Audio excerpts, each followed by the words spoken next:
Something interesting happens when you adjust the aperture from smaller to larger.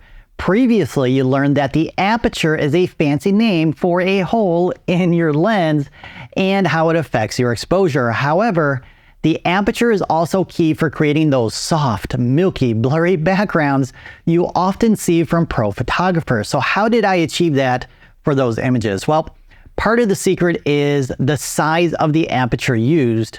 And in essence, the larger the aperture or the hole in your lens, the softer your background will become. I should also point out there are other factors that determine how much the background is blurred out, like the length of your lens, the distance between your subject and the lens and the background, and more.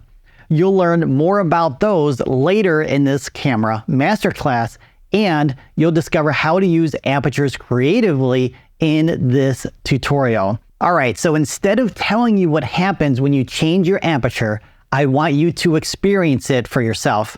So grab your camera and let's put it in aperture priority mode. Here's how.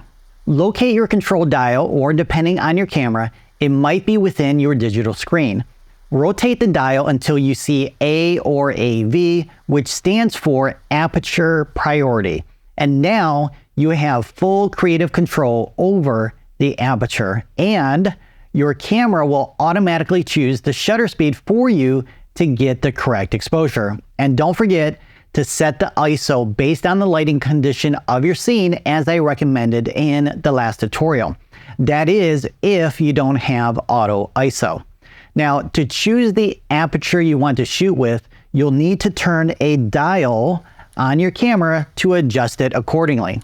Now, grab any two items and set them about 6 to 12 inches apart, like so. For the first photo, we're going to set the lens to the largest aperture for that lens. So that could be something like f1.4 or f2.8. It all depends on your specific lens. And then you're going to focus on the front object and take a photo.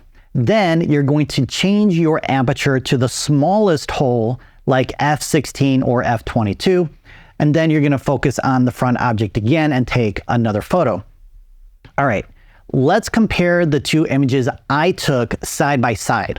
So the first image was shot at f16 and the second one at f1.4. Now, in both images, you can see that the elephant is in focus, but the zebra is only in focus in the one shot at f16, and at f1.4, it's not in focus at all. So the area in focus is referred to in photography as the depth of field. More on that coming up in the next tutorial, as well as a deep dive into apertures. It's going to blow your mind, so don't miss it.